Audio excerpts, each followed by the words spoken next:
So, when you get asked to describe a good camera, what features and specs are coming up to your mind? Probably keywords like full-frame sensor, good low-light performance, high-resolution images, 4K video, X amount of megapixels, and so on. But what if I just swap out one single word of that question? How would you describe a fun camera? And the answer to that question couldn't be more versatile and subjective. I mean, sure, some of the previous answers that describe a good camera would get thrown in there for some people. But if you really think about it, the highest and fastest new specs do not motivate you to go out there and take pictures. Neither do they boost the fun aspect of photography itself, which is going out, experiencing moments and freezing those precious and important moments in time. So, a fun camera should motivate you, right? And this is exactly why this over 20-year-old Sony Cyber-Shot camera made me fall in love with photography. Back in the beginning of the year 2021, I was mindlessly scrolling through my YouTube recommendations as one specific video of Faisal Westcott sparked my interest. It was a video about street photography, and I immediately got addicted to his videos and the photography topic. I ended up binge-watching every single video I could find about photography, and after a few weeks I decided I wanted to try it out for myself. I had only one problem though, and that was my bank account being at around 150 euro, so my max budget was 50 euro for a camera. I already knew I want a camera that looks cool to me and has a solid build quality. Especially a metal construction was important for me, and then it should have the ability to manually control the settings. So I wasn't looking for a simple point-and-shoot camera here. After a long time of scrolling through every single eBay offer, I finally found a perfect match for my needs. It was the Sony Cyber-Shot DSC-V3, and it only cost me 20 euro, which included an extra spare battery and even a fitting flash as well.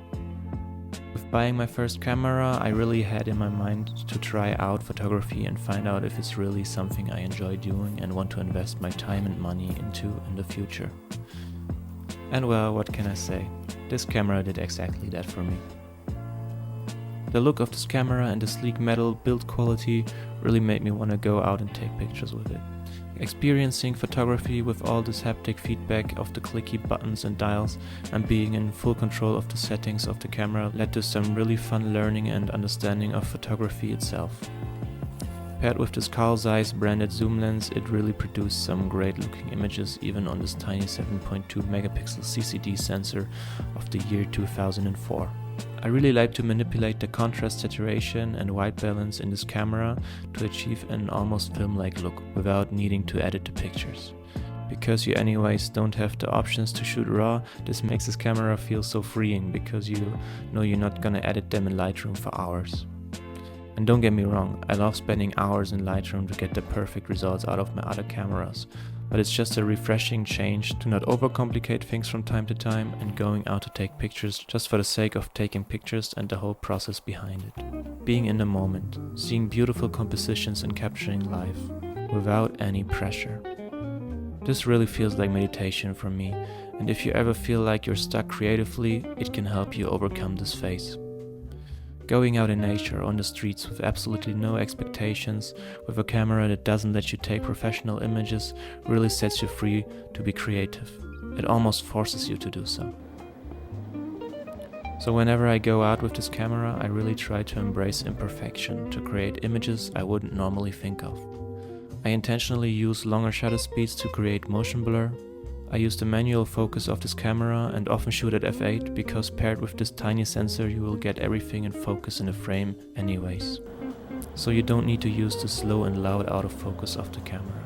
Getting rid of focusing and depth of field really makes you become creative with composition, seeing light and trying out different shutter speeds.